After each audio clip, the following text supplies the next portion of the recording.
Hello guys and welcome back to my channel. So today I'm going to be doing the very highly requested video of how to budget at university. Today I'm going to be telling you exactly how I budget for university and how you can too. It's so simple, it's so easy the way that I do it, and I just hope that you guys find it useful. And I'm giving you guys free access to the spreadsheet that I've made. So if you want to know how to get the spreadsheet, just wait until the end of the video. So just a quick note, I will be doing another video on budgeting, which will be more about my tips and tricks for how to save money while you're a student at university with all my budgeting hacks. But in today's video, we're going more in depth on how to actually come up with a budget and budget sensibly for university. So the first thing you need to do is you need to work out your finances. You need to work out how much money is coming in and how much money will be going out. I will put up the spreadsheet right now. What you're going to do is you're going to look at the incoming expenses section, and you're going to put down how much student finance you're expecting to get.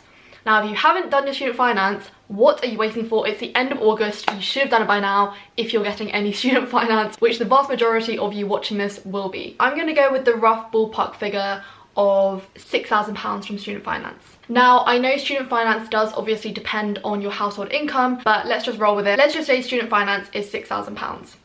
If it's £6,000, look at your rent. Next, fill that in. Say your rent for the entire year, do it by year, is £5,000. That means your total money left is £1,000. And when you look at the weekly budget, it says you have £33.33 to spend per week at university. Now this is... I'm trying to explain this in a good way. The way that I've created this spreadsheet is your weekly budget, you can go and edit... Oh, what is this? You can go and edit your weekly budget depending on how many weeks you have during term time. Now, I've done it for a 10-week semester, for each semester. Obviously, that's not the case for everyone. Lots of people's third semester is shorter than the other semesters, so just delete and edit and refine for your own personal use. But for me personally, I've done it by 10 weeks per semester because although Oxford terms are just 8 weeks long, we have 9 weeks if you include the week before term starts, which is either Freshers Week or the week before term start every term when you have collections, which are mock exams. So I've done 9 weeks, and I've added an extra week to each term for 10 weeks just to be on the safe side, and also because sometimes the first week of the holidays I haven't necessarily got a job, I might need extra money to tide me over, so I've gone with 10 weeks. And at Oxford we have a full third term, a full summer term, so that is why I've done 30 weeks. But obviously change, add, refine, edit, whatever for your own personal circumstances. Based on the number of weeks I've got, you can edit this again over here. I've just done it by 30. I've done the total divided by 30, and that gives me £33.33, which is not enough. I already can see by looking at that that is not enough. That's just not really enough. So let's say then you think, okay, right, I'm only getting £6,000 from student finance, my rent is £5,000, my parents are gonna have to give me some kind of money. Whether your parents will give you money or not is obviously another matter, but let's say your parents are gonna give you £1,000 in total for the whole year. That then means that your weekly budget is now changed to £66.67 per week. And that is so much more doable and manageable than what it previously was. Outgoing expenses, I've also included transport in here, just in case you already know throughout the year if you're going to be going home at certain dates, or if you've got, say, reading week and you know that you want to go back, you can budget for transport already, looking ahead if you can and if you want to. I personally don't really use this column, but I thought some people might. This could also include not just going home expenses, but it could be transport if you're buying a bus pass or if you're getting the bus regularly. So you can add in transport there, which can get quite expensive. So let's say transport is £200 for the whole year. And then miscellaneous things are things like your subscriptions and your phone bill. So calculate how much it is for the whole year for your phone bill and for subscriptions. Subscriptions such as Netflix, Amazon Prime, Spotify, Apple Music, things like that. That's money that's going to be regularly coming out of your account. It's good to calculate it for the whole year and just put it in. For me, I don't use my student loan to pay my phone bill, but some people will, so I'm not going to include that in mine. But if you are relying on a student loan to cover your phone bill, then obviously include that. But I'm just going to put in my Amazon Prime, which I think is £49 plus iCloud storage, which would be £15.48 for the whole year. So that brings down my weekly budget to £57.85, which for me personally is more than enough money per week, but I know lots of other people do budget more than that. It depends on what you prioritize, what you want to spend money on. If you do want extra money, then of course you can add here in the incoming expenses column money that you've got either from a job, if you're going to get a part-time job at university, or money that you've saved before coming to university because you know that it's going to be quite expensive. Let's say I've saved £500. That brings up my weekly budget to £74.52, which in my eyes is still quite a lot, but each their own. I'm quite frugal and I do know how to save money, and I usually typically spend between £30 and £45 per week at Oxford, so yeah, I would say that's quite a lot. So something I forgot to mention, I'm currently editing the video right now, is if you are going to Oxford and you're wondering how I budget going to balls and things like that, I would put it under the outgoing expenses box. I'd add an extra line and I'd put Oxford balls, and then I would budget for balls. If you know you want to go to at least one ball, that's at least £100 to budget for it. If you know you want to go to two, I'd budget £200, and that way it means that you've got a couple of balls budgeted in your overall budget beforehand, and then it's not included in a weekly cost or a monthly cost because you've already incorporated it into your overall budget. So if you are thinking about balls or other more fancy events at Oxford, that's the way that I would budget it into my overall budget, if that makes sense. So once you've got your weekly budget, I've then created tables for each semester and for each week. Now each week has the amount of money that you've budgeted for the week, and what I would do then is during the week I would just add in all of my expenses as I go along. Some people see it as tedious, some people don't see a point in doing so, but if you really do want to save money and if you really do want to know where your money's going and make sure that your money does last, I would recommend doing this. The reason why I do this as I go is just because it calculates how much I have left of my weekly budget. So let's say for example, one week, my first week, I go out and I do a big food shop and I spend £30. Right, spend £30. That food shop should last me, to be honest, more than a week. The events column I've put down here, again, you can edit all of these to your own preferences, are just events that are going around your campus or university or just in the city or area you're in that you need to pay entrance for or you need to buy a ticket. Things like that for me include going to the theatre, seeing student plays, going to charity events, or just going to any kind of paid event that is going on at Oxford. So let's say for the first week I'm going to see a play and that's £5.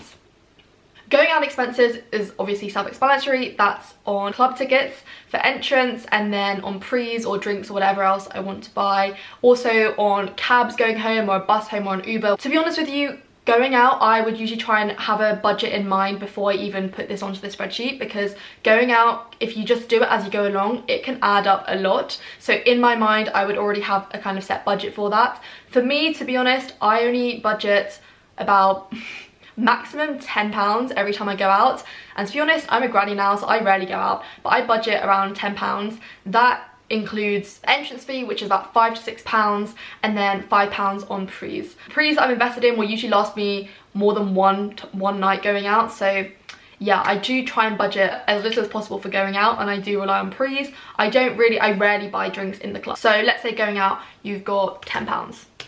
Miscellaneous items are things like stationery you need to buy or some other kind of supply you need to buy, printing charges, books, just random things that you might need to buy that particular week. These expenses aren't always going to crop up every single week, but I have put them in there just in case they do, and it's useful to have that. So let's say I need to go and buy some sellotape and some scissors. So then that shows me at the end of the week, if you see at the top, it shows me I have £26.52 left over for my remaining budget. And also, I forgot to mention this, for food, I would also put in here, say a food shop, plus say I'm eating out for lunch, that's, you know, another £4.75, and I'll keep it rolling so that I know how much I'm spending on food.